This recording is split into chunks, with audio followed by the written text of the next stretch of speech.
Hello అండి, నమస్తే అందరికీ. ఇప్పుడు మాట్లాడబోయే టాపిక్ ఏంటంటే టుడే ఈజ్ ఆగస్ట్ 5th అనమాట.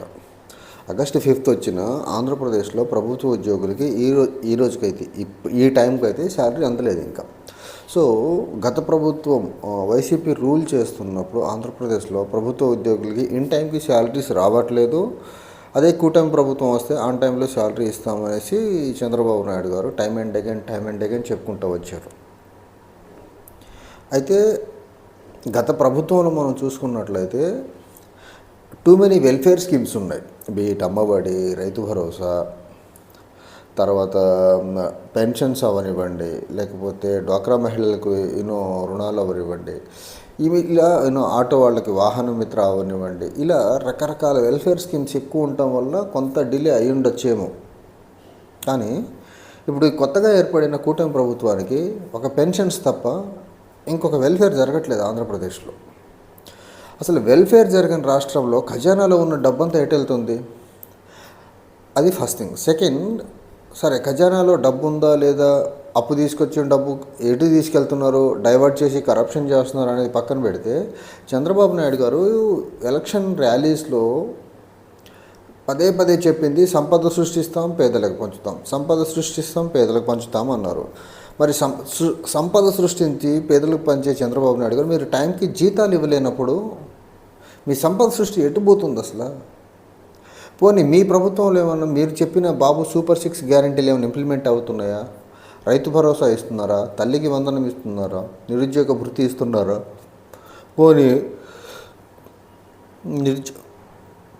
పోనీ లేకపోతే మనకి ఇది మహిళలకి గ్యాస్ సిలిండర్స్ ఇస్తున్నారా? ఉచిత బస్సు. అసలు వెల్ఫేర్ అనేది లేదు కదా ఆంధ్రప్రదేశ్లో.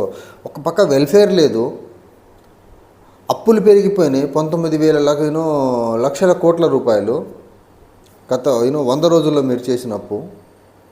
కానీ ఆంధ్రప్రదేశ్ ప్రభుత్వ ఉద్యోగులకి 1వ తారీఖు ఇస్తామన్న శాలరీ ఇవ్వలేని స్థితిలో మీరు ఉన్నారు. ఒక పక్క వెల్ఫేర్ లేదు, ఇంకో పక్క శాలరీస్ ఇవ్వట్ల.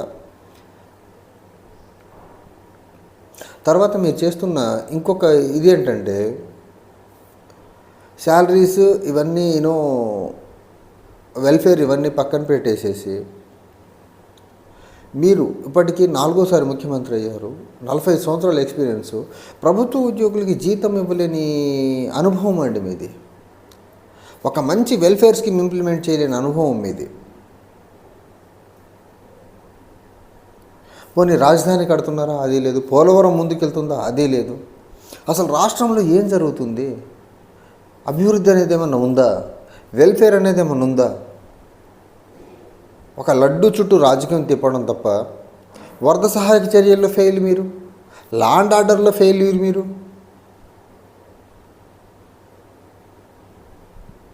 ఇంకా పక్క వాళ్ళ మీద బురద చల్లడం తప్ప ఈ ప్రభుత్వం చేస్తుంది ఏంది? జీతాలు ఇవ్వలేదు, వెల్ఫేర్ ఇవ్వదు, అభివృద్ధి లేదు, అప్పులు పెరుగుకుంటూ పోతున్నాయి.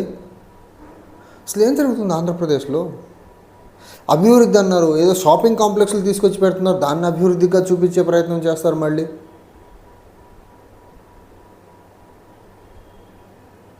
సార్ పక్క రాష్ట్రాలను చూసి నేర్చుకోండి సార్ అభివృద్ధి అంటే ఏంటనేది.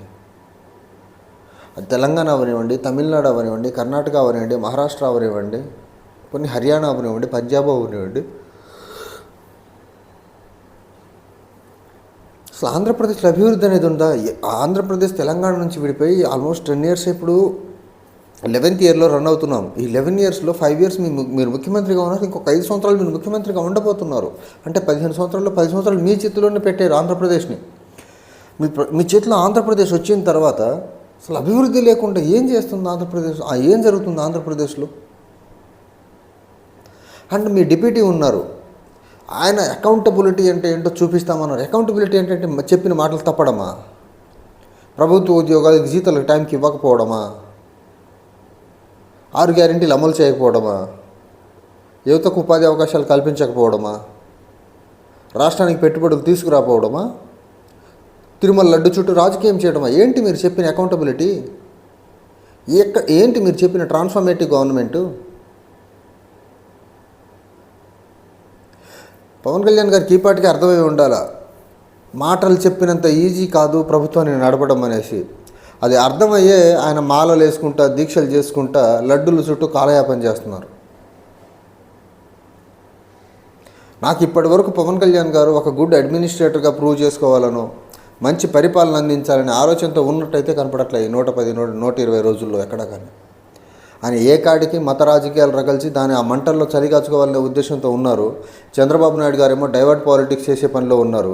ఆంధ్రప్రదేశ్ని అభివృద్ధికి దూరంగా ఉంచే ప్రయత్నంలో సీఎం అండ్ డిప్యూటీ సీఎం ఇద్దరు ఉన్నట్టు కనిపిస్తామని చూస్తూ ఉంటే. సార్ మీరు జీతాలు ఇవ్వలేని అనుభవం ఎందుకు అంటాను నేను ఇప్పటికీ మళ్ళీ అంటున్నాను. జీతం ఇవ్వలేని చంద్రబాబు నాయుడు గారు 45 సంవత్సరాల రాజకీయ అనుభవము దేనికి పనికి వస్తుంది? మీరు చెప్పిన మాట మీద నిలబడరు అనేది మీ మీద ఆల్రెడీ ఒక ఎస్టాబ్లిష్డ్ ఫ్యాక్ట్. అది చంద్రబాబు నాయుడు అంటే చెప్పిన మాట చెప్పిన పని చేయడు, వెల్ఫేర్ అనేది చేయడు, పేదలకు చుక్కలు చూపిస్తాడు. పేద ప్రజల పక్షపాతి కానే కాదు చంద్రబాబు నాయుడు అనే వ్యక్తి అనే ఎస్టాబ్లిష్డ్ ఫ్యాక్ట్ ఉంది. బట్ స్టిల్ గొర్రె కషాయం నమ్మినట్టు ఆంధ్రప్రదేశ్ ప్రజలు, ఉద్యోగస్తులు అందరూ మిమ్మల్ని నమ్మారు. మీరు కషాయాన్ని తెలిసి కూడా యాజ్ యూజువల్ మీ పని మీరు చేసుకుంటున్నారు. గొర్రె కషాయం నమ్మితే ఏం జరుగుద్ది? అలానే మిమ్మల్ని నమ్మి ఓటేస్తే అదే అనుభవిస్తున్నారు కదా ప్రజలు. ఇప్పుడు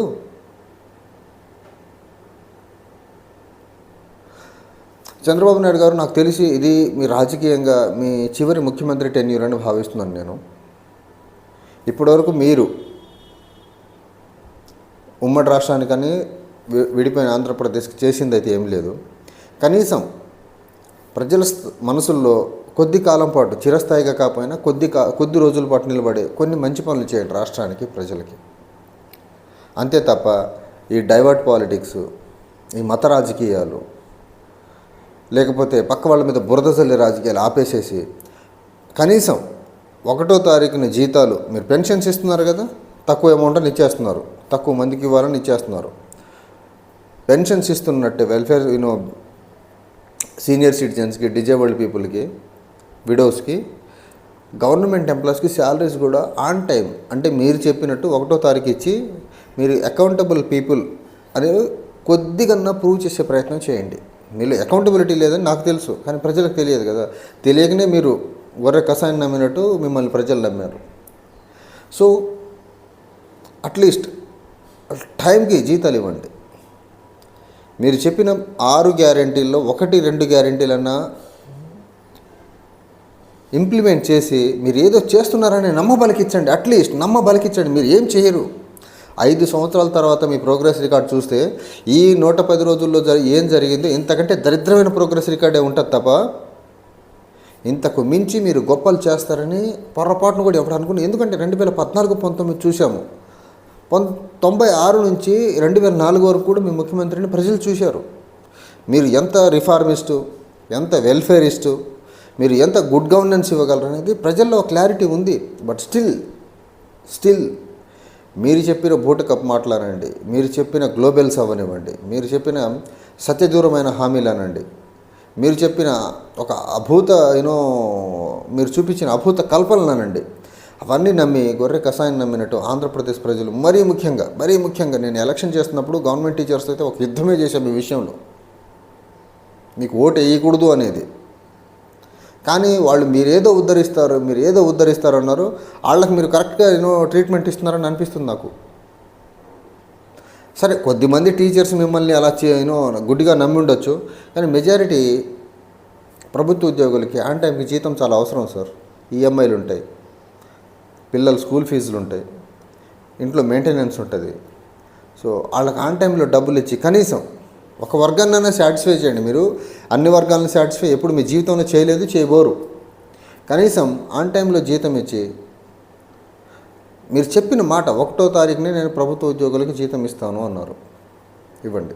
మీరు సంపద సృష్టిస్తామన్నారు, సంపద సృష్టించలేరు. ఆంధ్రప్రదేశ్ని గత ప్రభుత్వం 5 సంవత్సరాల్లో చేసినప్పుడు దానికంటే మీరు గత 110 రోజుల్లోనే అంతకు డబల్ చేయబోతున్నారు. ఆల్మోస్ట్ 19 లక్షల కోట్ల రూపాయలు.